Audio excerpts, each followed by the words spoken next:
சோழர்களோட துறந்தரை பத்தி தெரியுமா? சோழர்கள் போரில் ஜெயிச்சது பத்தி எப்படின்னு தெரியுமா? அவங்களோட மிகப்பெரிய ஆயுதம் என்னன்னு தெரியுமா?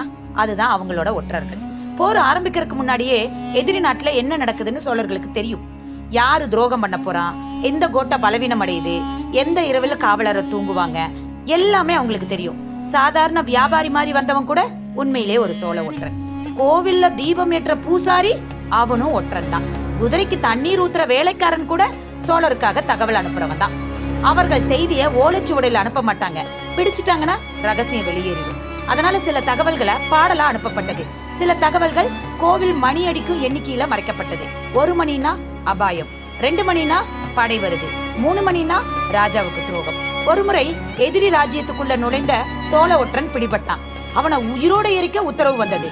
ஆனா எரியும் முன்பே அவன் ஒரு வார்த்தை மட்டும் சிரிச்சுக்கிட்டே சொன்னான், இப்பவே தாமதமாச்சு. அந்த இரவே சோழர் படை அந்த ராஜ்யத்துக்குள்ள நுழைந்தது. ஏன்னா அவன் இறக்கிறதுக்கு முன்னாடியே தகவல் ஏற்கனவே ராஜேந்திர சோழரிடம் சென்றிருந்தது. அதனாலதான் சோழர்கள் போரில் மட்டும் ஜெயிக்கல, மனசுலயும் பயத்திலையும் முன்னாடியே ஜெயிச்சிட்டாங்க. இது மாதிரி சுவாரஸ்யமான தகவலை தெரிஞ்சுக்க நம்ம சேனலை சப்ஸ்கிரைப் பண்ணுங்க. தேங்க்யூ.